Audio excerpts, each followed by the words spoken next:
By the way, let me ask you a side question on impeachment. We'll get back to this.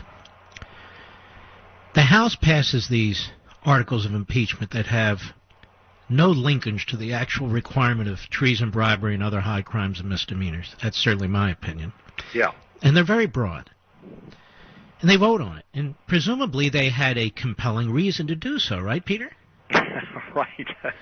So why are they in the Senate going on and on and on? What are their compelling reasons? Let's see. Where's the treason, bribery, other high crimes or misdemeanors? They have none. So you're supposed to have, quote-unquote, a trial, if you have any at all, on what they've already done in the House. What so compelled them to start a removal process of the President of the United States? And all day and all night long, they have graphs and clips of the need for witnesses and documents. This isn't the way this is supposed to operate, is it? No, not at all. And look, this is just an example of how this process has been skewed because of it's a witch hunt. And at the center of it, by the way, is Joe Biden. I am one of the people who believes that the phone call that the president had with Zelensky in Ukraine was an entirely legitimate phone call because Hunter Biden and Joe Biden were engaged in corruption. And more to the point, and this really has not been picked up by the media in any way, Mark, Zelensky, the new leader of Ukraine, was elected. His chief financial backer was a Ukrainian oligarch named Kolomoisky. Kolomoisky is reportedly involved in what? In Burisma, the company that was paying Hunter Biden. So it's quite legitimate for a president to raise it directly with Zelensky, knowing that Zelensky would be under pressure from his chief backer not to look into this. This is the sort of thing that the media doesn't want to tell you about, and I really do believe that this is sort of a touchstone.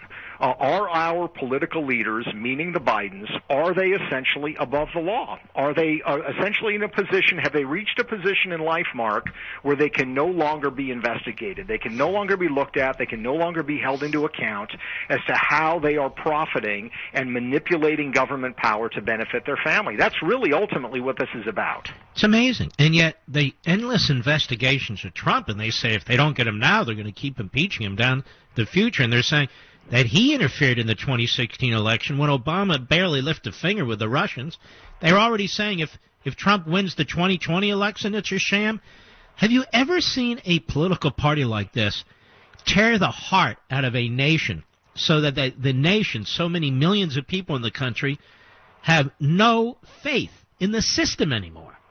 No, they don't. They don't have faith in the system because they see that the rules are different. And I think you're right. It's tearing us apart.